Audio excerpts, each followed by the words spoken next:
আমি তো সেদিন বিশাল একটা সারপ্রাইজড হয়েছি যখন দেখেছি আমার ব্রাইড বাংলাদেশি। হ্যাঁ, আমি এর আগে কখনো বাংলাদেশি ব্রাইড সাজাইনি, এই প্রথমবার। তাই আমার মধ্যে ভরে ভরে একটা এক্সাইটমেন্ট ছিল যে ওকে কেমন লাগবে দেখতে। আচ্ছা অথই, বলো বাংলাদেশি ব্রাইডের মতো সাজাবো নাকি ইন্ডিয়ান, কোনটা? তুমি তোমার মতো করে করে দিবা, আর আচ্ছা একদম চোখ বন্ধ করে। তাহলে আমার কাছে সাজার ইচ্ছেটা কি বাংলাদেশ থেকেই ছিল? অবশ্যই। কি ভাবতে তখন যে কখনো পাবো বা দিদি আসবে কিনা? তোমার ভিডিও দেখতাম যে আমিও সাজবো ওখানে গেলে কখনো। ওই ওই ওই ল্যাঙ্গুয়েজে কথা বলে, যেভাবে একটা টেনে টেনে কথা বলে না বাংলাদেশি ভাষাটা, এটা বেশ ভাল লাগে আমার। সাজু। আচ্ছা, যেমন মানে একদম কলকা থেকে শুরু করে টানা টানা চোখ সমস্ত কিছু, মাথাপট্টি হ্যাঁ সুন্দর করে করে দিবা। আচ্ছা চলো, বাহ, মেহেন্দিটা খুব সুন্দর হয়েছে, খুব ভালো লাগছে, দারুণ হয়েছে। চলো রেডি করি তাহলে, সুন্দর একটা সাজাই। অন্য সব ব্রাইডদের মতন অথইও আমার কাছে ভীষণ স্পেশাল একজন। আর আরেকটু স্পেশাল বেশি তার কারণ হচ্ছে ওই যে ও বাংলাদেশি, তার উপরে এই যে এতদিন ধরে আমি দেখতাম এত মানুষ আমাকে ওপার থেকে ভালোবাসে, তার একটা প্রমাণস্বরূপ আজকে সত্যি সত্যি পেলাম ওর এই ইচ্ছেটা, যে ওখান থেকে ও ইচ্ছে ওর হতো যে কখনো বিয়ের মেকআপ হলে সেটা আমার কাছ থেকে করবে, বাট কিভাবে করবে কখন করবে সেটা সত্যি জানা, মানে ও জানতো না বা আমিও জানতাম না। তারপরেই হঠাৎই ঠিক হয়ে গেল ওর বিয়ে, আর আমি ওর মেকআপ আর্টিস্ট হিসেবে ঠিক হলাম।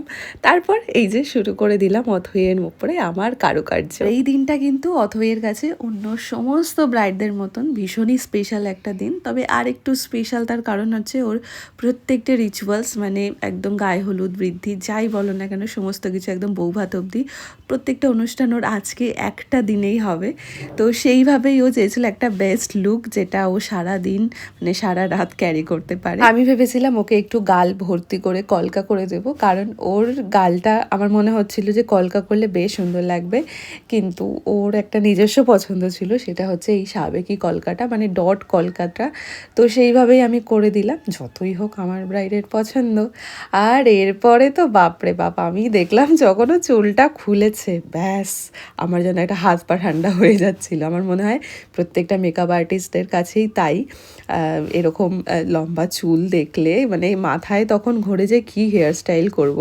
যদিও এটা বিয়ের দিন ছিল, বেশি কিছু আমাকে খাটতে হয়নি এই চুল নিয়ে, এটা খোপাই আমি করে দিয়েছিলাম। তবে এটা যদি কোনো রিসেপশন ব্রাইড হতো আর আমাকে বলতো যে আমাকে ওপেন হেয়ার স্টাইলের মধ্যে কিছু করে দাও দিদি, ব্যাস তাহলে আমার অবস্থাটা কী হতো আমি তো ভাবতেই পারছি না। যাই হোক, ও এই যে যেই হেয়ার স্টাইলটা আমি করছি দেখছো, একদম স্লিকের ওপরে, মানে একদম পেতে চুল আঁচড়ানো যাকে বলে, তো এই হেয়ার স্টাইলটাও ওরই ডিমান্ড ছিল, আমি তার মধ্যে একটু কারুকার্য করে দিয়েছিলাম ওরই চুল দিয়ে। এটা কিন্তু কোনো আলাদা করে চুল নয়, এটা ওরই চুল দিয়ে পুরোটা করা। আর ঠিক যেমনভাবে ও আমার প্রত্যেকটি ব্রাইডকে দেখে যে আমি ভীষণ ভালোবাসি এই গোলাপের গাজরা পরাতে, তো সেরকমই ভিডিও দেখে একটা অ্যারেঞ্জ করিয়েছিল, আর যেটা ছিল ভীষণ ভালো। গাজরা শুধু আনলেই হয় না, সেটা কতটা ঠিকঠাক হয়েছে সেটাও দেখতে হয়, কারণ অনেক ব্রাইডই আনে ভীষণ সরু নয়তো খুব ছোট, যেটা লাগাতে খুব অসুবিধা হয়।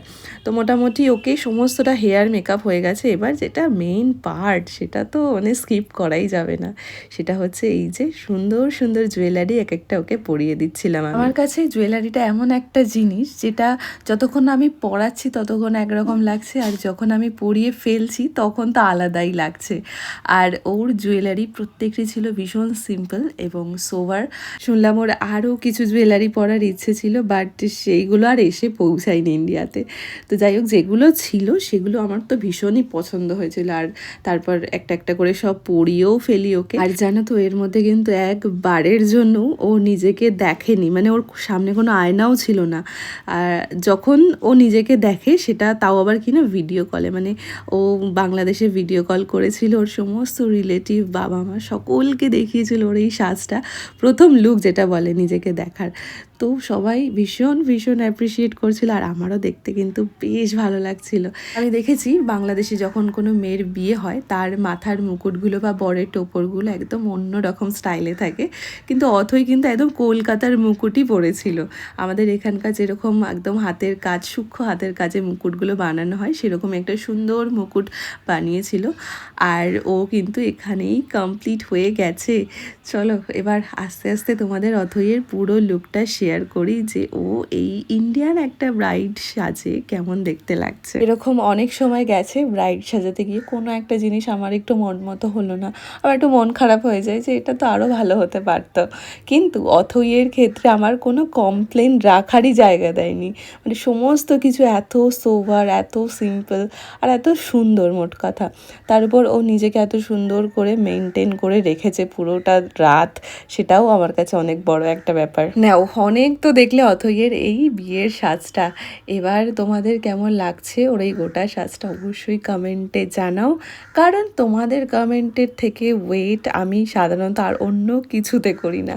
তাই ঝটপট জানাও যে তোমাদের এই সাজটা ওর কেমন, মানে তোমাদের কেমন লাগছে। সুন্দরী কেমন লাগলো বলো, লাস্ট ফিডব্যাক। অনেক অনেক ভালো, যতটুকু দেখতে পেয়েছি। হ্যাঁ, এখনো তো ফুল আমি আয়নাতে দেখতে আয়নাতে পাইনি, দেখনি, একটুখানি দেখেছো? কোনো রকম দেখেছি ফোনে। মোটামুটি ফিদা, ফিদা।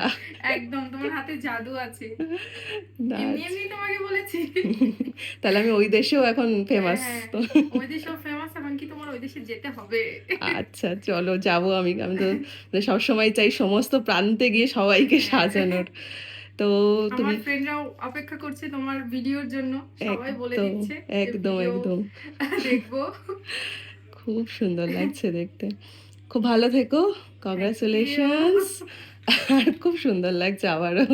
থ্যাংক ইউ, তোমাকে অনেকটা থ্যাংক ইউ, তুমি এতক্ষণ থাকার পরে।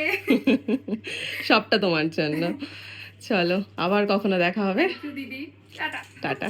বাংলাদেশ কখনো যেতে পারবো কিনা জানি না, তবে আমার কিন্তু একটা সুপ্ত ইচ্ছা পূরণ হয়েই গেছে যে বাংলাদেশি কোনো মেয়ে আমার ব্রাইড হবে কখনো। আর এখানেই রইল আমার আজকের অথইয়ের ওপর বিয়ের এই গল্পটা, এই মেকওভারের গল্পটা। তোমাদের কেমন লাগলো ওর এই গোটা সাজটা সেটা কিন্তু প্রত্যেকে আমাকে জানিও। আর ব্রাইডাল বুকিংয়ের জন্য তো সবসময় যেরকম তোমাদেরকে বলে রাখি, সেরকমই এই নাম্বারটায় তোমরা যোগাযোগ করে নিজেদের ডেটগুলোকে কিন্তু খুব তাড়াতাড়ি বুকিং করে নিতে হবে। চলো আজ এই অবধি, নতুন কোনো ভিডিওতে দেখা হবে। টাটা।